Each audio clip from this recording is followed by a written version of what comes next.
Sure. Okay, so thank you for joining us. We appreciate it. Thank you for having me. The easiest and first question I'm giving everyone, introduce yourself and tell us why you're running for DA. So I'm Jim Barakat from Braintree, Mass. I have a family there, wife and 2 kids. And I'm running for DA because I was a little upset to see a lot of the stuff in the news about, you know, the over-prosecution, in my opinion, of Karen Reed and the under-investigation of Sandra Birchmore. And having 2 daughters myself and also being a criminal defense attorney, I thought, you know, we could move Norfolk County in a more, first, humane direction, secondly, direction that, you know, I'd feel safe raising my kids in such county. And you're a public defender, right? Correct. So you're the first candidate I've spoken to who is not a prosecutor or former prosecutor. Yes. How do you think that sets you apart? I think it sets me apart, you know, in a positive way, because a lot of the time we're replacing prosecutors with former prosecutors, and it's kind of like the cycle. You rarely see a defense attorney coming in and replacing prosecutors, but it does happen around the country. Larry Krasner in Philadelphia, never a prosecutor, it's 40 years as a defense attorney, and he went into the Philadelphia District Attorney's office, won that race, and he's been the district attorney ever since, and he's been doing a great job. So what would your plan be? You know, you mentioned that the kind of the inspiration for you was seeing some of the negativity that the office was experiencing, which, you know, you're not unique in that. That's the reason a lot of people have entered this very crowded Sure. race. What would your plan be if you win to go into that office? Like, are you looking to clean house? Or are you looking to take stock of what's going on? Have you thought about that? Yeah, so I'm not looking to clean house by any means. I happen to know a lot of district attorneys in the office. You argue against them, right? Them or another district attorney's office, yeah. But I think that's kind of par for the course, being on the opposite side of the litigation. But you know, unless I see something that rises to the level of, you know, an ethical violation or something of that nature, I don't think there's any need to clean house. If it's a violation of you know, any due process rights, like they didn't turn over evidence when they should have, that's a big red flag. That's certainly not someone I want in the office I would run. Okay. You on your website, and I'm quoting, "In this race, I stand as an outlier." What do you mean by that? So I think you touched upon it a little bit with being a career-long defense attorney, and kind of an unorthodox candidate in many ways. I'm a public employee, so I can't directly fundraise. Because I can't directly fundraise, I feel like I'm not held back by, you know, potentially the thoughts and the views of who my donors are. I don't have many donors, and partly because I am a public employee and can't fundraise. So, you know, I will point out at this moment that your campaign contributions are like less than $1,000 yes. compared to hundreds of thousands that some other candidates have. Correct. So kind of, it goes to say, like, what you see is kind of what you get. I'm not filtered for any financial reason. It's kind of like the views I talk about, whether it's decarceration or decriminalization, to kind of make the community safer, really goes to the heart of what I do truly believe. It's not backed up by any money. Okay. I'm curious, your current position on DA Michael Morrissey. He's held the office for 16 years. He's the one who's leaving office, and the person that 7 of you are looking to replace. What's your take on his tenure as DA, and especially how he's handled the public pressure the last few years? Well, to be honest, I was a little surprised that he wasn't going to run again. I fully expected him to run for another term. You know, what concerns me the most isn't kind of how he's run the office for the last 16 years, but more so, you know, what do we not know?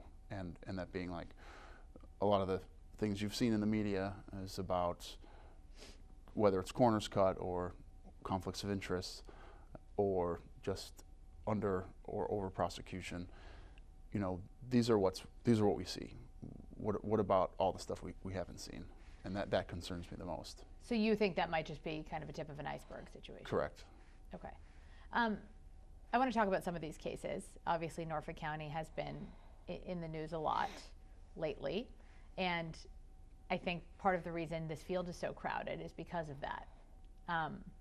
The first case being Karen Reed. You mentioned what you call the over-prosecution of Karen Reed. Yes. So, question I'm asking everybody, if you had been the district attorney in January 2022 when Officer O'Keefe's body was found on Brian Albert's front lawn in Canton, knowing what you know right now, would you have sought to charge Karen Reed, and what would you have sought to charge her with? Well, I mean, I think that the district attorney needs to bring justice to the county. Once you see all the conflicts of interest and knowing what we know now with whether that's police investigators changing stories or leaving out witness statements, you can't count on those statements. And I think with that kind of rhetoric and that kind of those kind of actions, you really can't, in good faith, prosecute someone. So you don't think you would have charged her? I don't think so. I think in the least not a murder charge. I don't believe it was a murder investigation to begin with. Do you believe that there's more investigation warranted in that case based on what you know at this point in time?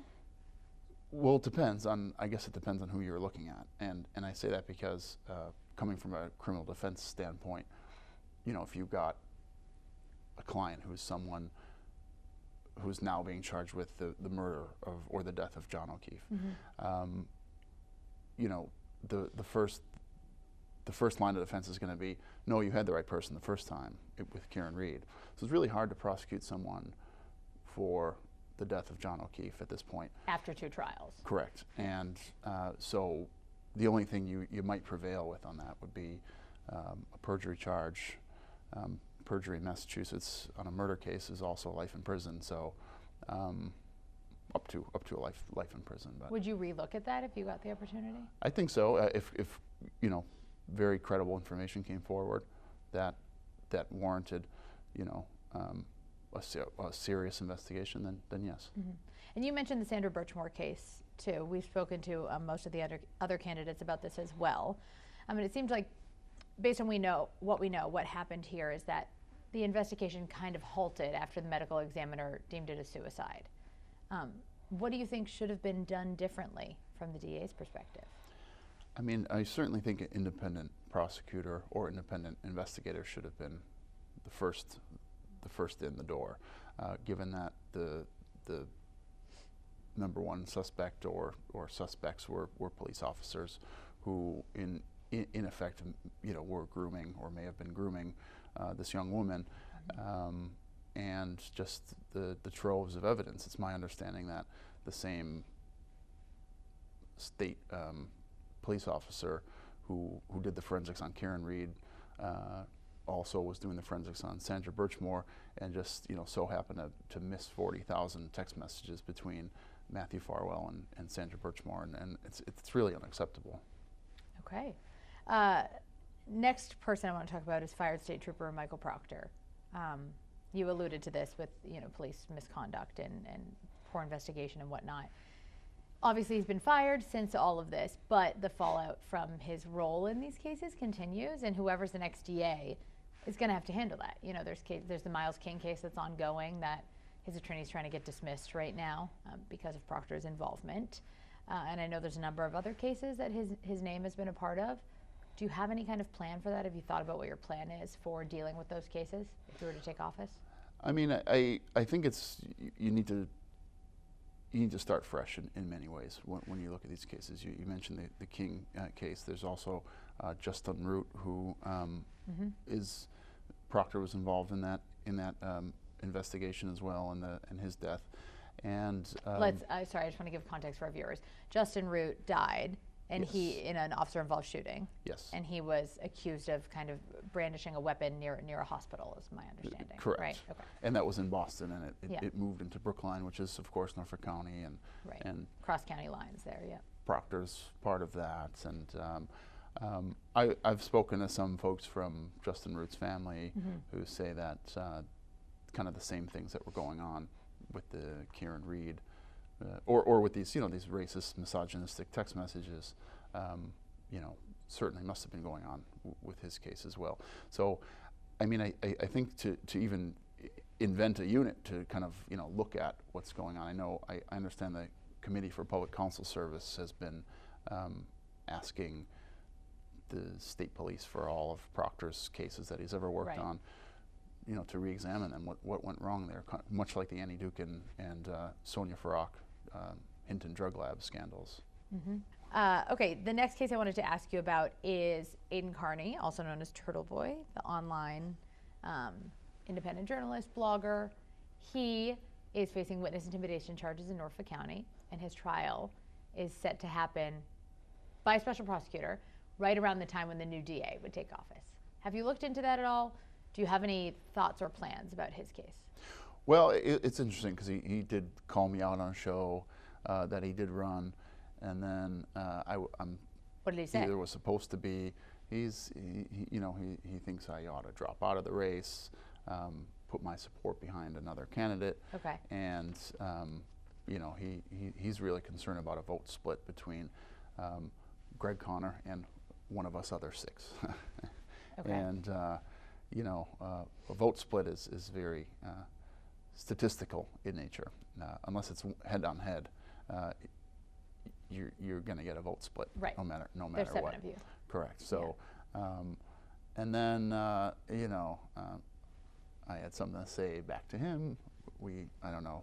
We kind of had plans for me to be on a future show, but I am aware of his charges, and you know, all I can really say about that is that in Massachusetts, that the witness intimidation statute is so broadly written that anyone can be charged with it if there's an open case and someone has even incidental contact with a witness in one of those cases. So for him, I mean, I think it's an uphill battle for him. It does depend fighting those a lot. charges, you mean? Correct. Yeah, I think it does depend a lot on maybe, as you alluded to, who's in office, whether they're going to use their prosecutorial discretion to pursue that case at that time, or if they come with a different disposition. And what would your disposition be? I would need to see what the DA has that I'm not privy to. I couldn't say. You just don't have the information to say right now. Correct. Okay. Who do you consider to be your biggest competitor in this case, in this race, and why? Oh, that's difficult to say. I feel like a lot of us, even Greg Connor, have a lot of, you know, ideological similarities. But probably, I would, if I had to pick one, I would say Juna Perkins, and I say that because she seems to run in a lot of the same circles. I do see her name a lot, and you know, people have come up to me talking to me about Juna, and you know, she's been a champion for a long time on a lot of these issues, and I do agree with her on a lot of things. Not everything, but on a lot of things. How do you deal with that? Because I mean, I've said this so many times now, but this is such a crowded field, and so many of you do speak so respectfully of one another and seem to have a lot of respect for each other and even similar policies. How do you make sure you stand out? You know, DA isn't exactly the most popular race for people to run out and cast a vote for. I know. I mean, you would hope that folks can kind of come around and get interested in the issues. You know, I had a friend, I kind of mentioned these same kind of issues to them, and I said it's hard to get people interested, and they kind of corrected me and said, no, it's not about, you know, prosecution. It's about community. And I honestly couldn't agree more. It is about, you know, keeping the streets safe and also doing it in a humane way. Right, because the DA at the end of the day is a political figure, right? A public facing. You're not in the courtroom litigating cases usually. Right. Yeah. I think it's been like 40 or 50 years since a sitting DA in Massachusetts has been in the court and tried a case. Right. Okay, for my last question, I need my phone, which I put too far away from me. I've given everyone this opportunity. You're going to get 30 seconds to make your final elevator pitch for DA. Okay. Sure. Should I? You can still look at me. Okay. That's totally fine. And I'll give you in 3, 2, 1. So Massachusetts has more people incarcerated currently than the whole continent of Europe and it's a problem because in the United States we have this kind of perverse perversion with carceral consequences. We can't continue to incarcerate our way out of every social problem we have. What causes crime more is homelessness, is no access to substance abuse treatment, no access to mental health treatment. Time. Sorry to cut you off. No, that's okay. That's the nature of the 30 seconds. Thank you.